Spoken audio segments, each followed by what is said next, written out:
My name is Howard Edelman, and I'm your host for Israel Today. Our show is called Torah-inspired theater, and one doesn't think of the Torah-inspiring drama. But one doesn't think of religious girls being involved in producing and directing that drama and becoming actresses. And this is a story about just such a group that turned the Torah into theater. Hope you'll find it as interesting as I did.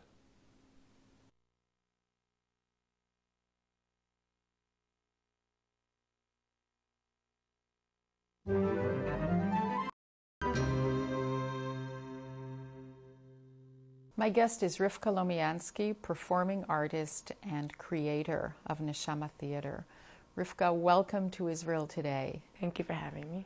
I can see you've been on stage all your life. Yes, I have. Well, really all your life. I mean, we're talking from age... 18 months. 18 months. You don't remember that, though. No, but my mother tells me. Why were you at age 18 months?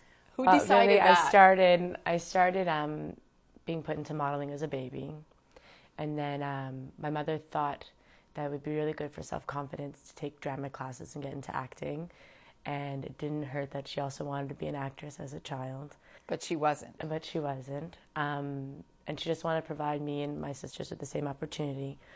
So I've been doing classes in theater and television and film since a very young age. What's it like to be on stage when you're really, really young? You know what? I find it you're nervous, but you're still experimenting. It's exciting and it's fun. You're finding out what it's like to get a reaction from an audience, which I think is the most pleasurable part about it.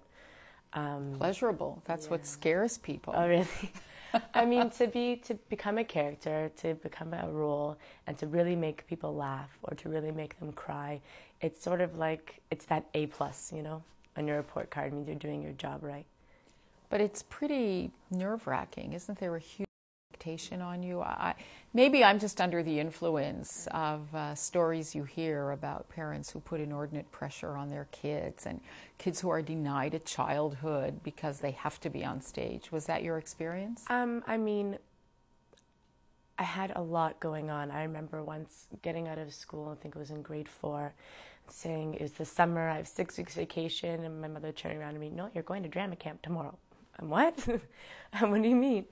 But, you know, it really am today, and I mean, it really built my self-confidence. I'm comfortable going in front of a crowd, and I'm comfortable with who I am, and I've learned a lot about myself and got a lot of great skills along the way. You spent a lot of time in the States, didn't you, as you were growing up? Yeah. You went to school there too? Well, I went for summers. I went when I was 16 to New York to American Academy of Dramatic Arts, which you had to audition for.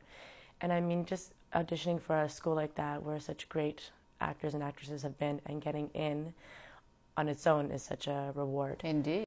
And we put on a great production there that summer. And then I spent 2 summers in Los Angeles with top acting coaches there. And you meet just great people. And well, you've done some films? I have, yeah. Well, my first film I did when I was 6. 6? Yeah. I remember briefly a little bit about it. What do you remember about doing a film at age 6?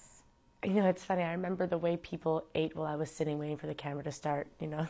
I remember being with the girls and rehearsing our songs. What film was this? 61 by Bruce McDonald. I remember that. And I remember it was my first time in the recording studio because we had to record our songs ahead of time. And it was just exciting. It was. What other films have you done? I did a lot of TV films.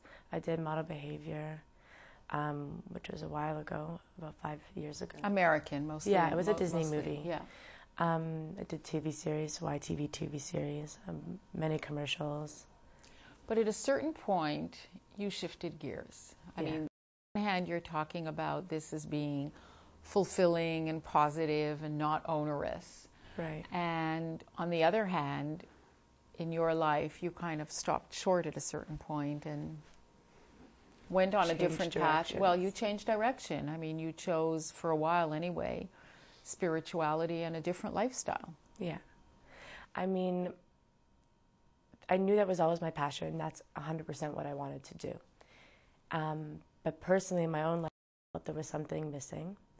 And, you know, I was lucky enough to have something like this introduced into my life because it's Judaism. Yeah. A Jewish way of life in terms of observant Right. Judaism. Observant, Torah Judaism. Torah Judaism, 100%, because I did grow up very traditional, so it wasn't something strange to me, but I missed the spiritual aspect of it.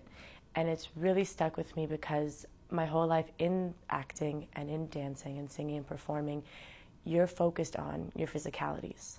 When I went audition, I could have gotten callbacks for 5 times and be between me and another girl, and the only reason I wouldn't get it is because my hair was too dark or I looked too young or whatever it was all up to physicality.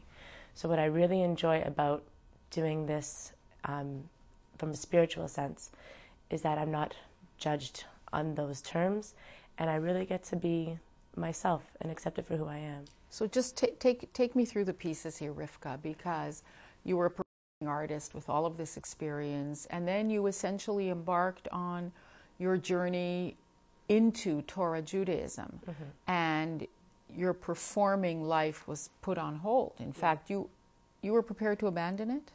That was the toughest decision I ever made. I mean, my agent was calling me nonstop saying, you know, what are you doing? You're throwing away such a career. I was doing so well at that point. How old were you when I was 20 the years stop old. came? Yeah. And I'm 24 now, so we can put a timeline on it. So it was really devastating. And I looked at it as though, you know, this was the happiest I was in my entire life. In spite of the price you were paying? In spite of the price I was paying. So you were torn up about it? I was, very much. And I just knew somehow I would find a way to make the two work together.